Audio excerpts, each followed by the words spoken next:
ప్రపంచం ఒక మర్మం. ప్రతి జీవి, ప్రతి కణం, ప్రతి అణువు ఒక మాయ. మనం చూడగలిగేది కొంచెమే, కానీ మన చుట్టూ కనిపించని ఎన్నో రహస్యాలు దాగుంటాయి.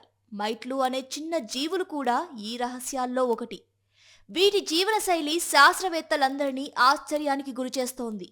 ఎందుకంటే అవి శృంగారం లేకుండా కోట్ల సంవత్సరాల నుంచి సంతానోత్పత్తి చేస్తున్నాయి. ఏంటి, నమ్మడం లేదా? శృంగారమే లేకపోతే జీవులు అంతరించిపోతాయి కదా.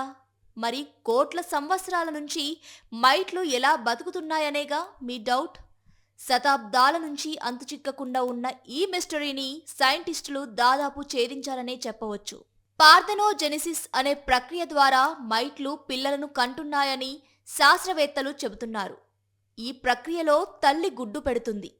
ఆ గుడ్డు నుంచి నేరుగా పిల్లలను ఉత్పత్తి చేస్తుంది. ఇక్కడ మరో ఆసక్తికర విషయం ఏంటంటే ఇందులో మగమైట్ల పాత్ర ఏమీ ఉండదు. కేవలం ఆడమైట్లు మాత్రమే నేరుగా పిల్లల సంతానోత్పత్తికి కారణం అవుతాయి. అవి కూడా కేవలం ఆడపిల్లలనే కంటాయి.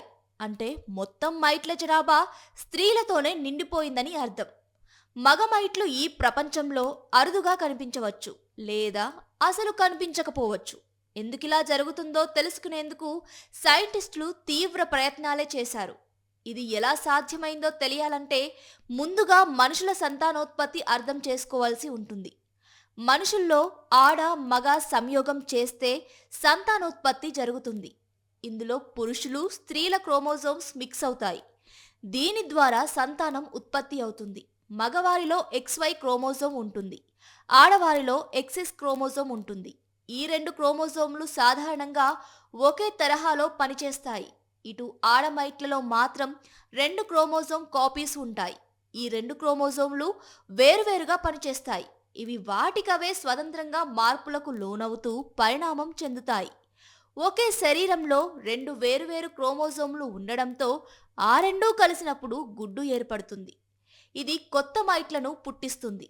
ఇలా ఆడమైట్లు మగమైట్లతో శృంగారం లేకుండా పిల్లలను కంటూ 2 కోట్ల సంవత్సరాలకు పైగా జీవనం సాగిస్తున్నాయి. నిజానికి భూమిపై అనేక జీవులు శృంగారం లేకుండా సంతానోత్పత్తి చేస్తాయి. ఉదాహరణకు కొన్ని కీటకాలు, పాములు, కొన్ని చేపలు.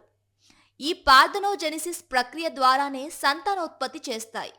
ఈ కొత్త పరిశోధన సైంటిస్టుల్లో అనేక ఆశలను రేకెత్తించింది.